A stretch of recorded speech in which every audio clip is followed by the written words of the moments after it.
Hello, I'm Jan Ślewiński. Welcome on board the Eastern Express, and as always, I hope you enjoy the journey. Now, on this episode, we need to talk about something that many thought was fading into history: the Islamic State, particularly its affiliate in Afghanistan, the Islamic State in Khorasan Province, better known as ISKP or ISIS-K. Now, if you haven't heard of it before, trust me, after tonight, you're going to wish it had stayed that way. There is also the growing role of Islam in Central Asia, despite governments officially championing secularism. Now, officially, Central Asian states like Uzbekistan, Tajikistan, Kyrgyzstan, Turkmenistan and Kazakhstan loudly declare their secular credentials. But unofficially, well, the story gets complicated, and quickly at that. So without further ado, let's take a look at our latest report to find out more. Central Asia may not immediately spring to mind when discussing Islamic militancy, but the region has long been a hotspot for such activity. For years it has grappled with various Islamic militant groups, such as the Islamic Movement of Uzbekistan. All the countries in the region have suffered from terrorist attacks carried out by Islamic extremists. The problem often gains wider attention because it extends beyond Central Asia. There is a clear concentration of extremist and terrorist groups: the EI, the Islamic Movement of Uzbekistan, Jamaat Ansarullah, Al-Qaeda and a number of other groups near the borders of the CIS countries. Over the past decade, there have been several terrorist attacks carried out by nationals from Central Asian countries, all linked to the aforementioned Islamic militant groups. The 2024 Crocus City Hall attack is one of the most recent and deadliest in recent history, claiming over 100 victims. According to Russian authorities, the 4 gunmen responsible for the attack were Tajik nationals. Looking back to 2017, the Stockholm terrorist attack is another example, this time carried out by an Uzbek national. The governments of Central Asia have been clamping down on these groups to some degree of success. These efforts have reduced their influence and have led to a sharp decline in attacks. Authorities in the region, along with neighbouring countries like Russia, still remain vigilant, as dismantling these groups has proven to be a tough nut to crack. And now we're zoning in on the East-splaining portion of our show. The name Islamic State has long inspired fear across the Middle East and North Africa. Its reach and shadow were long, as they extended far beyond these regions into Europe and, in a more organized form, into Central Asia. Islamic State Khorasan, or ISIS-K, is a branch of the Islamic State that operates in the historical Greater Khorasan region.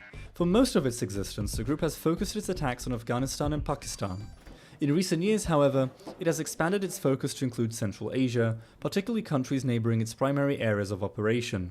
Reports suggest that ISIS-K has ramped up recruitment efforts in these countries in the last few years. The group has also claimed responsibility for several large-scale attacks beyond its primary region, such as the Crocus City Hall attack in Russia in 2024. Western officials, however, have questioned these claims, especially as Moscow has used them to craft narratives against the United States and Ukraine. Although there are doubts surrounding the group's ability to carry out such attacks, what is confirmed is the ongoing conflict with the Taliban, which began after the collapse of the Western-backed Afghan government. ISIS-K is believed to command several hundred fighters, with its total strength, if family members are included, reaching the low thousands. And now it's time to explore the issue in greater detail. As we get into religious practices in Central Asia, let's begin with Uzbekistan. Officially, religious life has been strictly regulated. Every imam must get state approval.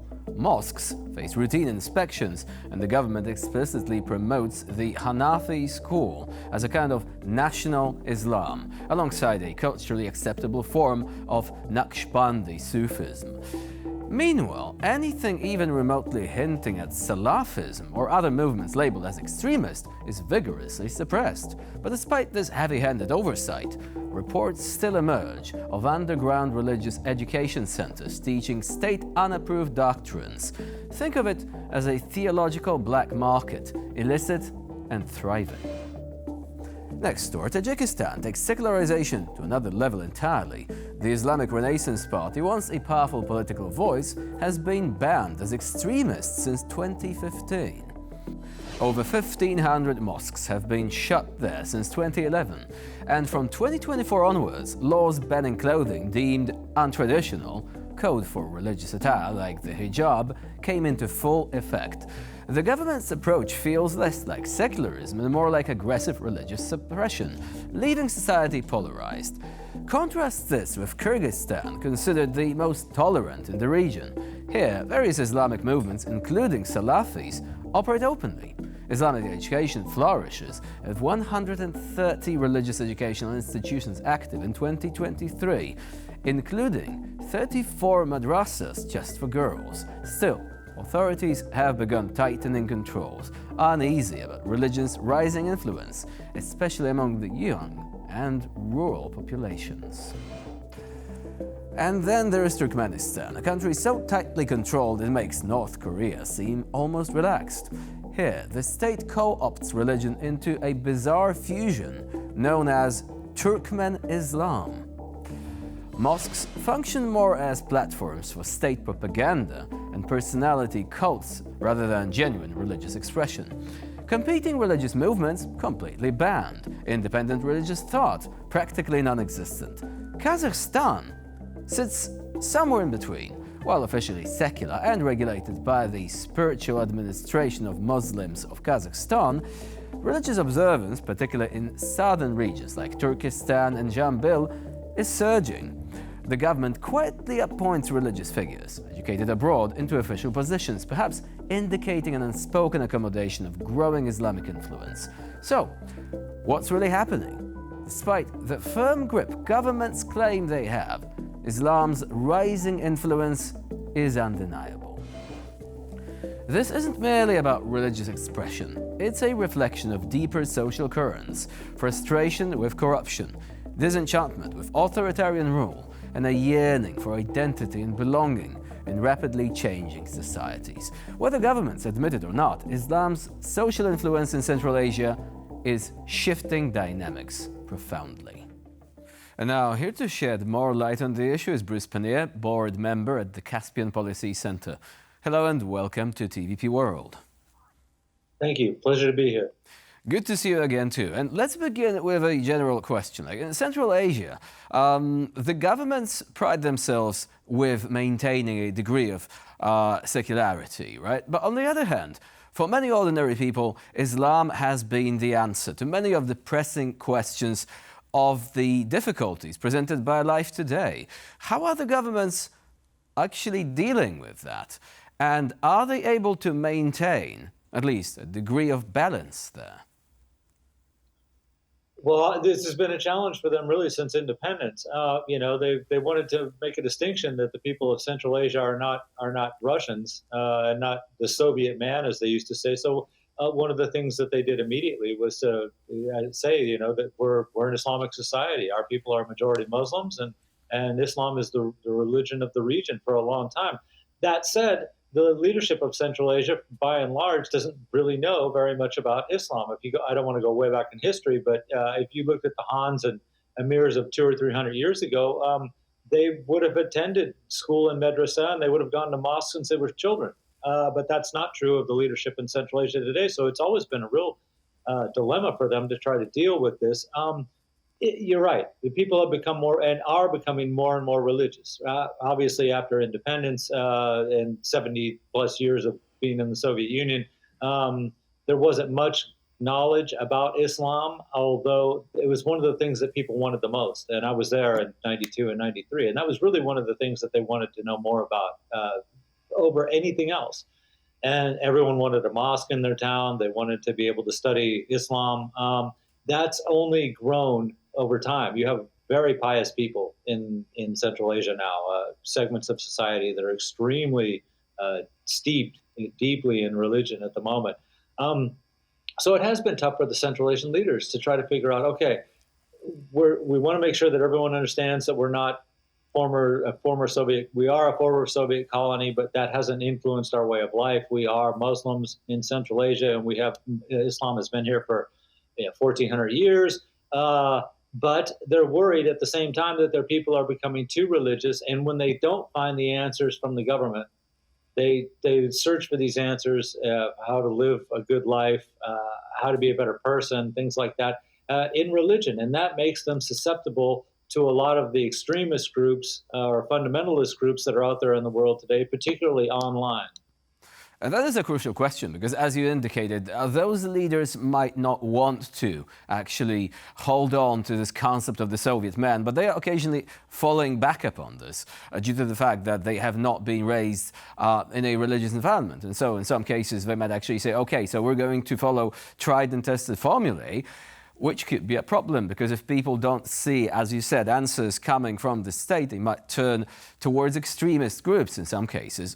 And groups like that are actually trying to pin down disaffected Muslims, people who do not feel like they belong, and who might be offered, well, alternative explanations for the way the world works. Now, which of the countries of the region today has the biggest problem, do you think, with these recruitment drives which have been in place from organizations such as Islamic State Khorasan in particular? Yeah, well, obviously, all the states are having to deal with this at the moment. But if I had to pick one that's having the biggest problem, it would undoubtedly be Tajikistan. Why Tajikistan? Because they have family rule there. Essentially, the president, who's been in power since 1992, is grooming his son to take his place. So if you're in Tajikistan, it's the poorest country in Central Asia. You've endured family rule for more than 3 decades now, and you're looking at a whole nother generation of the same kind of system being in place. So it's easy to pick them out, and if you're an Islamic extremist group or something, and say, look, your life is bad, and it certainly won't get any better, and it's likely to get worse. Sharia offers justice for everybody, a system that deals with everyone fairly and equally, and not this system that you're living in. Your government is not just secular, but it's under the thumb of the Russians. It's under the thumb of the Chinese. These are infidels. So your system is totally corrupt, and you need to do something about that. Now, you mentioned the Islamic State of Khorasan. They're based, of course, in Afghanistan. They actually broadcast and put material online that is in Tajik language. Now, they're trying to reach out to the ethnic Tajiks in Afghanistan, but they're also trying to reach out to the Tajiks in Tajikistan, too, and the Uzbeks in Uzbekistan. But they've had a lot of success with the Tajiks, without a doubt. Not so much inside Tajikistan, because the security forces are fairly efficient there. But if you look at some of the other terrorist attacks that have happened in the world in the last couple of years, Turkey, Iran, even in Europe, they've arrested Tajik citizens in the last couple of years, too, for plotting to stage terrorist attacks. So it's clear that the propaganda that Islamic State of Khorasan is spreading is reaching an audience among Tajik nationals. And we've just seen a map which shows the conceptual territory of the Greater Khorasan. Now, this covers a lot of the territory of Central Asia, in particular almost all of Tajikistan, lots of Uzbekistan, Turkmenistan, not to mention, as you've already said, Afghanistan. So what would you say is the current response from these countries and beyond? Because we have to remember that Russia has a problem with ISKP as well, being listed alongside the United States as the ideological nemesis of the organization. Yeah, well, they've resorted to the same old tactics. They crack down on people who are suspiciously religious. Obviously, the countries in Central Asia, the governments are monitoring the internet as closely as they possibly can. The imams at mosques are also watched, but in cases, we'll go back to Tajikistan, although this happens in other Central Asian countries too. They're actually their sermons for Friday prayers are vetted by officials. So essentially, it's almost like the media. The state wants to look at what they're going to talk about on Friday, and then they will approve that. And in some cases, the imams are forced to do when they do the khutbah, and they're asking for prayers for different things. The leader is among that too. The imams in Tajikistan will always praise President Rahman. That happens in Turkmenistan too. So their way of dealing with it is to try to control it to the greatest extent possible. Now, that's been true in a lot of Islamic societies for hundreds of years now. The leader has always tried to have control over the religion at the same time, because ultimately it's the biggest threat to his power. But again, we come back to what we were talking about at the start of the show. The fact is that the leadership of Central Asia is not very religious. So it's a dilemma for them. So they watch to the greatest extent possible. They tell the local leadership, local administrations, community leaders to watch out for suspect people. You mentioned Russia. Of course, this has been a problem for a long time because generally internet reception, access in Russia is a lot greater than it is in Central Asia. So a lot of these people that are Central Asian migrant laborers go to Russia and they either get recruited online in Russia or they go to mosques, which the Russians are not watching closely enough, and they get radicalized there. So, this has been a huge problem. They coordinate their activities among the Central Asian states. They coordinate with Russia. They do everything they can to make sure that they're keeping a lid on Islamic fundamentalism, Islamic extremism, whatever you want to call it. That said, I have to add that in Central Asia, it's proven very effective. While citizens of Central Asia have carried out terrorist attacks abroad or been arrested for plotting to carry out terrorist attacks abroad, haven't been any attacks inside Central Asia for quite a while, although people are regularly detained and arrested and some imprisoned on charges of plotting attacks. But they haven't actually staged an attack in many years now. So now, Afghanistan is also an important part of this puzzle, isn't it? Because the Taliban is struggling with containing ISIS-K. This is the feud that's been going on for quite a while. And ironically, Russia and Iran are being drawn closer to the Taliban in order to fight a common enemy, right? Absolutely. And I think you could put the Central Asians in with them too. One of the reasons there is such good cooperation with the Taliban, both in terms of coming from Russia, coming from Iran, but also coming from Central Asian states, is they do have this common enemy. They know that ISK is based in Afghanistan, and so they have to have a level of cooperation with the Taliban because the Taliban are at the moment anyway, and I suppose ultimately, the only ones who are going to be able to do something about this problem inside Afghanistan. No one's going to send foreign troops into Afghanistan again, that's for sure. So they're kind of depending on the Taliban to deal with this problem and help all of them out by eliminating this group, which they have not been able to do, obviously. And even today, there was a bombing in a Shia mosque in Balkh in northern Afghanistan, which is not very far from the Uzbek border. So it's clear that this is a problem, but it has muted criticism of the Taliban from Russia and Iran and Central Asia, and it's also provided a basis for them to develop a relationship with the Taliban because they, again, they're fighting the same enemy, and they have really need to depend on the Taliban to do the hard work there. And of course, enlisting the Taliban, of all organizations, of all entities, in the fight against terrorism does sound ironic. Bruce Pannier was our guest today here on TVP World. Thank you very much for joining us and for sharing your insight. Thank you for the invitation. And now we're moving on to Eastern News Flash, a curated selection of all the other stories from the East that you absolutely don't want to miss. The situation surrounding Ukraine is not looking all too bright. Keith Kellogg, Donald Trump's special envoy to Ukraine, has suggested that British and French troops should help establish zones of control in the country.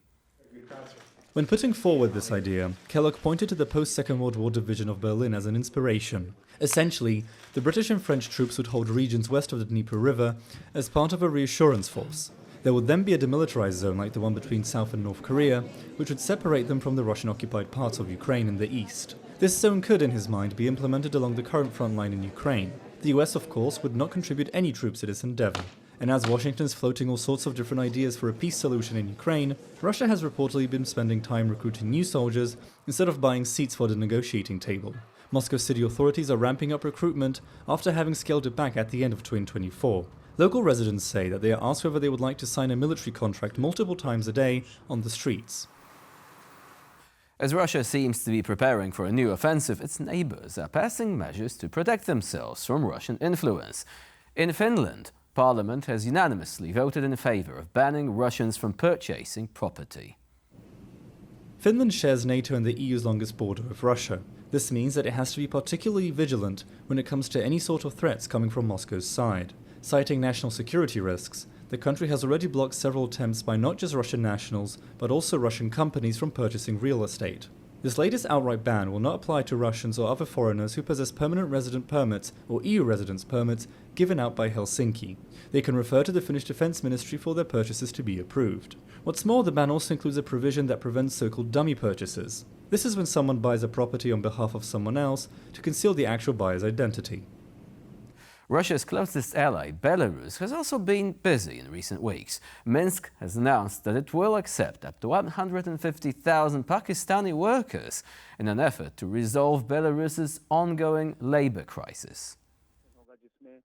Belarusian dictator Alexander Lukashenko announced the decision after meeting with Pakistani Prime Minister Shehbaz Sharif. The meeting itself was a milestone for the Belarusian leader, as his country has become a sort of pariah state on the international stage, and any visit by a foreign leader, other than Putin, carries immense symbolic value. Belarus is currently struggling to find people to fill up job vacancies, of which there are close to 200,000. European leaders, however, believe that there is more to this move than just Lukashenko trying to benevolently solve Belarus's workforce crisis. Poland, Latvia and Lithuania are all suspicious of this move by Lukashenko, and with good reason, since Minsk has already used migrants to assail their borders. The border crisis instigated by Belarus between 2021 and 2022 involved Minsk facilitating travel for migrants from regions such as the Middle East and South Asia. Belarusian authorities then directed them at the EU's external borders, which triggered both a humanitarian and a security crisis. And for this episode of Eastern Express, it's the end of the line. Please stay with us here on TVP World for more latest news and updates. I'm Jonasz Rewiński. Bye for now.